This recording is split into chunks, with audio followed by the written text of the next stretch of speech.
আসসালামু আলাইকুম, সুস্বাগতম। ১ নং লঞ্চঘাট শিমুলিয়া নদীবন্দর থেকে সবাইকে স্বাগতম জানাচ্ছি। আমি মোহাম্মদ জাকির হোসেন। আজকে আমি মাওয়া ঘাটে ঘুরতে এসে এই শিমুলিয়া নদীবন্দর ১ নম্বর লঞ্চঘাটে এদিকে ঘুরতে ঘুরতে চলে আসলাম।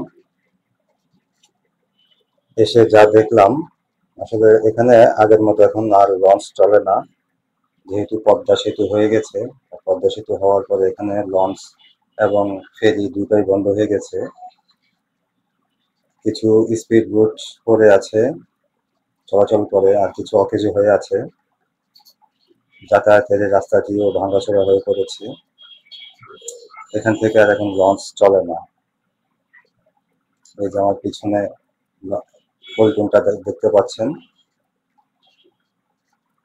এখন এই অবস্থা।